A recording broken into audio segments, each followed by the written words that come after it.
전 대표 오늘 출석해서 김건희여사 수사는 안 하고 정권 사병 역할만 하고 있다, 검찰이 이렇게 비판했는데 좀 어떻게 보실까요? 오늘 또 나오셨나요? 다음 주 초에 송영길 대표님 본인의 당선을 위해서 돈봉투 뿌렸다는 혐의로 민주당 국회의원 2분에 대해서 체포동의안 표결이 예정돼 있죠.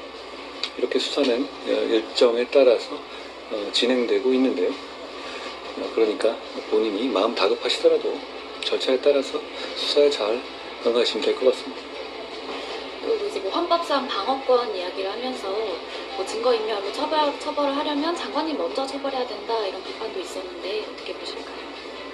말할 필요가 있는 대답인가요? 예. 그 송영 대표가 오늘 좀 여야 균형, 그러니까 전두환 노태우 때도 여야 균형 맞춰 수사했는데 지금 왜 안 하냐, 뭐 이런 얘기도 하긴 했는데. 자기 범죄를 수사하는 거잖아요, 그분. 자기 범죄를 수사하는데 여야 균형에 뭐 전노까지 끌어들일 만큼 뭐 그럴 만한 상황인가요? 국민들께서 그렇게 보시지 않을 것 같은데. 또 뭐 다른 결로 뭐 특활비 집행 지침을 공개하지 않는다는 거에 대한 비판도 있었는데요. 누가 오늘 네, 송영길 전 대표. 참 많은 말을 하셨네요. 네. 특활비 판결에 따라서 저희가 잘 준비 중. 그 집행 지침도 그럼 오는 23일에 함께 공개하실 예정이신가요? 지침은 아마 과거부터 계속 비공개였던 걸로 알고 있습니다. 집행 지침에 관해서는 비공개했던 이유가 충분했고 그게 지난 정부도 계속 유지됐던 것으로 알고 있는데, 그 송영길 대표님 오늘 하신 말씀에 네. 관심이 참 많으시네요. 그 뭐 하나 더 말한 게 그 이원석 예전에 그 돈봉투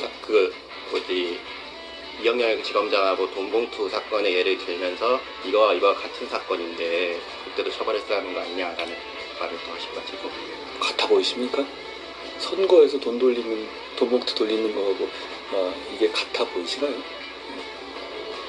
그러니까 본인이 다급하시더라도 이거저거 갖다가 끌어붙이실 게 아니라 지금 본인한테 본인을 위해서 돈봉투 돌린 혐의로 지금 국회의원들이 체포동의안까지 올라가 있잖아요. 절차에 따라서 다른 국민하고 똑같이 대응하시면 될 문제 같습니다. 그 어제 현충일이기도 했는데 민주당에서 이제 천안함 관련해서 좀 뭐 여러 반언들이 나오는데 이걸 관련해서 뭐 좀 법적 책임이 필요하다 뭐 이런 이야기도 있던데, 그거에 대해서는 어떻게 생각하시는지. 국무위원이자 국민으로서 말씀드리면 천안함 피격은 북한의 불법적인 어떤 침공 내지 공격이라는 것이 역사적 평가죠. 그리고 언젠가는 북한에 대해서 분명한 법적 책임을까지 물어야 할 문제이기도 합니다. 그때 되면 법무부가 필요한, 또 그때 그 시점에서 법무부가 필요한 일을 할 것이라고 생각합니다. 누구든지 자유롭게 의견을 말할 수 있는 겁니다. 그렇지만 그 자유로운 의견을 말하는 것에서도 정략적인 이유로 역사를 왜곡하면 안 된다는 넘지 말아야 할 선이 있는 겁니다. 자유로운 표현과 그리고 역사, 왜곡, 그걸 구분짓는 정확한 선이 어디인지에 대해서는 때때로 그게 모호한 경우도 있을 수 있습니다만, 그렇다고 그게 그 선이 없다는 걸 의미하는 건 아닙니다. 특히 우리나라는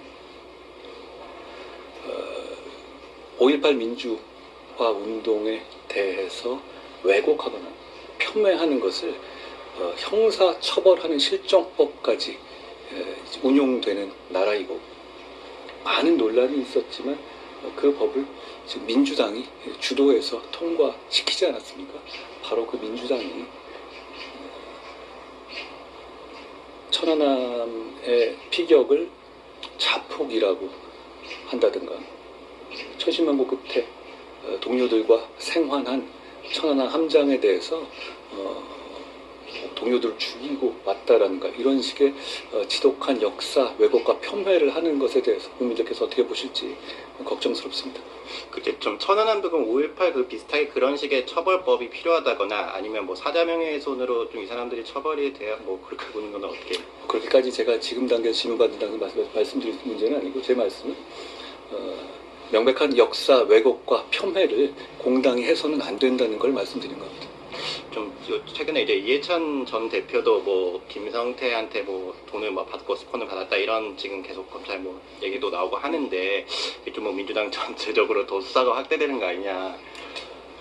뭐 구체적인 범죄 혐의에 대해서 제가 말씀드릴 상황은 아닙니다만 정치인이 만약에 깡패한테 돈 받은 범죄가 확인된다면 당연히 수사해야 되는 것 아니겠습니까? 지금 관련해서 이화영 씨도 그런 혐의로 이미 구속해서 재판 중이잖아요. 저는 구체적인 혐의를 말씀드리는 문제는 아닙니다만 일반적으로 그렇다는 말씀입니다. 범죄가 있으니 수사를 하는 겁니다. 그 마지막으로 MBC 그 뭐 압수수색 관련해서 이제 좀 장관님이 이제 가해자 이런 단어를 쓰는 거에 대해서 어떻게 이렇게 뭐 확정해서 쓰냐 이런 비판을 하는 분들이 있던데 그거는 이렇게 말씀드릴게요. MBC나 민주당이 이렇게 얘기하잖아요. 피해자가 저이기 때문에 자기들이 압수수색도 당하고 과잉수 당한다. 저는 그런 말 하기 전에 도대체 MBC나 민주당이 왜 저한테만 이렇게 집중적으로 린치하듯이 이런 일을 반복하는지 먼저 답해야 될 것 같아요.